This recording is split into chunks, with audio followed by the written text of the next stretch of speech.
curso é de doutrinação marxista-leninista. Eles recebem aquele treinamento e os médicos vão, quando eles partem para essas missões, uma das funções deles é essa. Eles começam assim, atende o paciente, trata bem, vai na casa, para ganhar a confiança. Ganhou a confiança, eles começam aí, aos poucos, introduzindo o socialismo, mostrando que o socialismo é que é bom, porque veja como o socialismo é tão bom. A democracia não tem tantos médicos que venham na sua casa lhe atender. Veja se o capitalismo faz isso. O capitalismo não faz, mas o socialismo sim é quem faz. O governo brasileiro, que é socialista, está vendo? Se não fosse por Lula e Dilma, nós não estaríamos aqui servindo vocês, atendendo vocês. Então, vai assim, sutilmente, devagarzinho, para umas pessoas que não têm muita cultura, muita noção das coisas, não fazem nem ideia do que é socialismo, isso cai como uma luva. Não é? Então, é assim, essa é a segunda parte. Muitíssimo importante, mas por outro aspecto, porque é importante para manter o socialismo vivo. Não é? Porque isso daí, remontando ao começo, quando foi inaugurado o Foro de São Paulo, quando o Fidel Castro chamou Lula para criar essa organização, o que foi que ele disse? Temos que refundar na América Latina o que perdeu-se no leste europeu. E o que eles tinham perdido no leste europeu? A dissolução da União Soviética. Então, aquilo abalou as estruturas dele, e ele não só perdeu o dinheiro que ele recebia, né, do ouro de Moscou, a manutenção da revolução dele, ele também teve medo de que, a partir dali, o comunismo fosse se diluindo até se dissolver. Então, ele pegou o que tinha para lançar aqui, e, de fato, a gente tem que reconhecer, ele teve muito sucesso. Não é? Porque aqui, na própria América do Sul, a gente só pode dizer que tem um país que ainda não é comunista, que é o Chile. Porque o Peru tem um presidente que foi eleito pelo Foro de São Paulo, mas que deu um outro rumo e está fazendo um excelente governo. As pessoas todas dizem que o Humala está fazendo um excelente governo. Um governo democrático, mais respeitoso e tal. Ele não segue bem a linha do Correia ou do Evo Morales. Não é? E a Colômbia, que o Santos já pertence ao Foro de São Paulo. Então, o rumo que ele está dando à Colômbia realmente é pior do que a Venezuela, que eu espero em Deus não aconteça.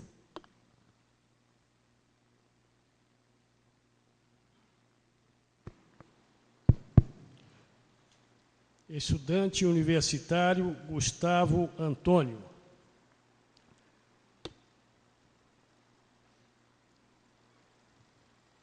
Jornalista Graça Salgueiro. Qual o risco da descida de grupos venezuelanos no Brasil? Avião que pousou recentemente, peço comentar. Qual a situação dos grupos de guerrilha no Brasil? A relação da China com o Foro de São Paulo? Interrogação. Vou começar pela China. É mais fácil. Veja, a China, eu vou chamar de invadiu, mas com aspas, porque eles não estão fazendo uma invasão ilegal. Mas, assim, entraram muito aqui na América do Sul. Aqui no próprio Brasil, a gente conhece bem a quantidade de chineses que tem aqui, não é? E o Partido Comunista da China, ele agora participa dos encontros do Foro de São Paulo, Gustavo. Ele ainda não é membro, mas, assim, criaram uma comissão, como tem várias comissões que ele já tem. Tem uma comissão nos Estados Unidos, tem comissão na Europa, na Síria, na Índia, na Rússia e na China também. Não é? E o que é que está acontecendo? A Venezuela foi um dos primeiros países a comprar equipamento bélico da China. Muito, muito, muito, muito. Não é? Depois veio a Bolívia, do Evo Morales, um país pobre, com gente passando fome, mas ele está comprando equipamento bélico lá da China, para se proteger, certamente, do ataque do Império. Né? O Equador vai no mesmo pé, entende? Então, assim, a penetração da China aqui está muito grande nesse sentido, e eles estão muito próximos do Foro, e o Foro muitíssimo interessado nessa relação com eles. E, diga-se de passagem, com o Partido Comunista, não é com o empresariado. Inclusive, nesse encontro desse ano, veio uma delegação gigantesca, eu acho que umas 50 pessoas só da China. Não é? Qual foi a outra pergunta? É muita pergunta num item só. a situação dos grupos de guerrilha no Brasil? Veja, grupos de guerrilha no Brasil, eu não posso chamar assim, sabe, Gustavo? Porque é aquela coisa, eu tenho um mau costume de só falar das coisas que eu tenho prova, né? Afirmar as coisas que eu tenho prova. Então, a gente não tem prova nenhuma de que exista grupo de guerrilha no Brasil. Agora, é sabido e consabido que o MST é o braço armado do PT. E são muitos, não é? Tem todo o país. E estão prontos para a guerra, e estão prontos para lutar pelo PT, estão prontos para lutar por Lula. Então, a gente pode dizer que eles são, mas eu não posso afirmar, não, eles são, porque eu não tenho prova. Tá? Outra coisa, quando o Chávez fez uma compra de 100 mil AK-103 para a Venezuela, as pessoas ficaram se perguntando, e o que é que ele vai fazer dessas outras armas que estão nas mãos dos seus militares? O que é que vai ser feito dessas armas?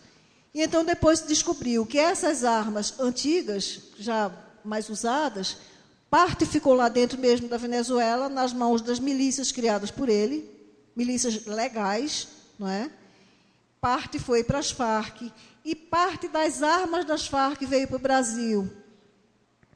Uma pessoa me comentou, que, mais uma vez, eu não posso afirmar porque eu não vi, mas uma pessoa me afirmou que sabe que existe uma espécie de silo no Mato Grosso, onde estão enterradas essas armas para o MST, forrados com a lona, e que é assim, se Lula disser para a rua, vamos pegar uma guerra, eles vão lá, pegam suas arminhas e vão.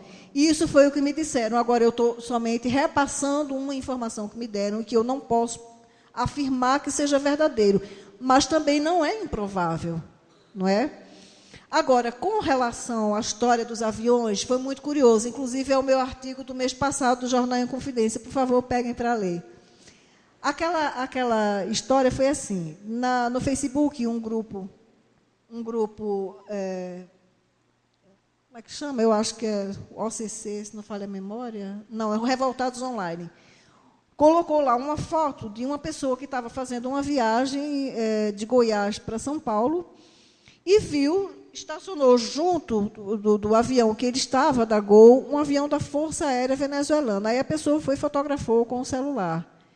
E disse, o que é que essas pessoas estão fazendo aqui? Aí, quando ele desceu, ele começou a observar. E ele foi fazer conexão para São Paulo e viu que aquele grupo de pessoas era um grupo grande, segundo ele, umas 200 pessoas, e tinha um grupo vestido de militar, todos vestidos de civil e um grupo de militar, e eles todos calados, assim, e o grupo militar, assim, mais ao lado, observando. Essa pessoa tirou várias fotos, divulgou na internet, e eu fiquei com uma pulga atrás da orelha. Eu digo, peraí, isso foi, não me recordo agora, eu acho que foi começo de junho, mais ou menos, por aí. E aí, eu perguntei a algumas pessoas de meus contatos, que eu não posso naturalmente revelar, mas tem pessoas militares de inteligência que fizeram uma busca para mim e confirmaram que a FAB disse que existiram essas pessoas aqui, que esse avião veio, mas ele veio apenas para fazer um reabastecimento. E que seguiram para Montevidéu, onde o Nicolás Maduro iria participar da reunião do Mercosul. E aí eu pensei cá com meus botões, não é? Pelo tanto que eu venho estudando, como eu já sei como é a praxis dessas pessoas, eu digo, bom, Nicolás Maduro tem na sua segurança 100 homens, 100 cubanos, com identidade venezuelana, que eram os mesmos que faziam a segurança de Chávez. Como eram 200? Por que 200? E por que eles vêm de civil, num avião militar? Não fechava a conta, sabe? A conta não fechava. E aí eu fiquei guardando a informação. Eu digo, eu preciso observar mais, eu preciso pesquisar mais isso. Então, uma dessas pessoas, dos meus contatos, me informou que em Roraima, acho que foi Roraima, agora eu não me recordo, acho que foi Roraima, está no jornal, vocês confirmem depois, aconteceu situação igualzinha. E tanto a... Como é que chama aquela coisa do aeroporto? Aquela organização que cuida ai, me fugiu o nome. Infraero? Não. Oi? Não. ANAC. A ANAC informou a mesma coisa que a FAB informou. Eles vieram fazer somente um pouso para reabastecimento e foram todos embora. Era um grupo de 80 pessoas, discordava com o rapaz que dizia que eram umas 200. Só que tem um detalhe, que eles não se deram conta. Esse rapaz que tirou as fotos, ele disse que desse grupo de 200 pessoas, que estavam lá no saguão meio esquisitas, entraram um grupo de uns 40 com ele e foram para São Paulo e desceram no aeroporto de Guarulhos com ele. Então, quer dizer, 40 desceram lá, mas tanto a ANAC quanto a FAB negam. E a pessoa que me informou a situação de Roraima me disse a mesma coisa, que eles tomavam voos comerciais para outros lugares. Então, quer dizer, essas pessoas estão aqui ou passaram por aqui, para fazer o quê? Sabe Deus, né? Sabe Deus o que eles vieram fazer aqui. Se vieram dar treinamento, se vieram fazer contato, se vieram por ordem do governo, o que raio vieram fazer, eu não sei. Mas é uma coisa que eu estou acompanhando, e, assim, dentro do possível, porque é muito difícil esse tipo de informação, a gente não encontra. Eu preciso fazer contato com pessoas, porque eu não vejo isso na imprensa. Por exemplo, só me estendendo mais para completar essa resposta do Gustavo. Uma semana antes do Papa Francisco vir ao Brasil, eu vi no Jornal Nacional, já aquele jornal do meio-dia da Rede Globo, uma nota que foi assim, uma linha, e era uma coisa de uma gravidade absurda.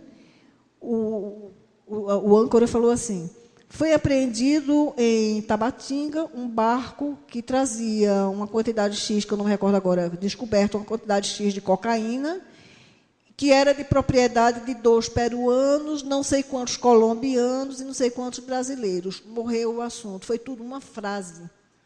Eu corri para a internet, bati tudo que era jornal, tudo que era site, tudo que era possível, nenhuma notícia. Absolutamente nenhuma notícia. Então, nesse caso da aeronáutica, do avião, eu acredito o seguinte: eu conheço muitos militares da aeronáutica, são pessoas honradas, decentes.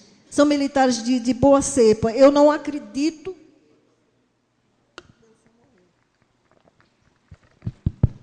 Eu não acredito que eles sejam coniventes com essa patifaria desse governo. Agora, o que pode acontecer é deles serem proibidos de falar. Sabe?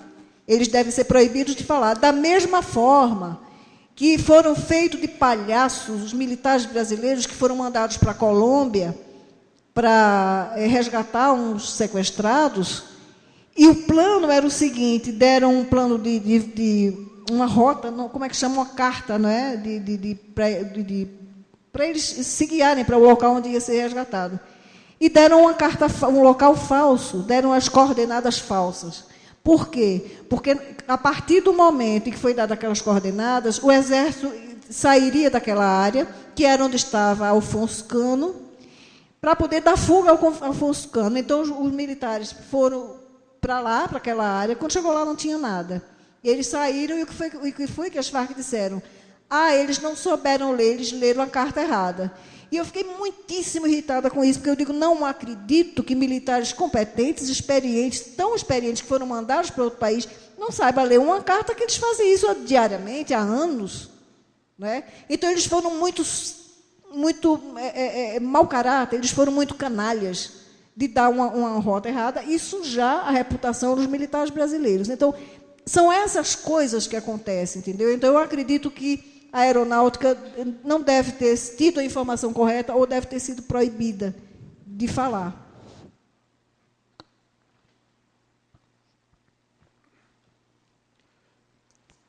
Tenente Wilson, serviço reservado da PM. Por favor. Tenente Wilson. Jornalista Graça Salgueiro.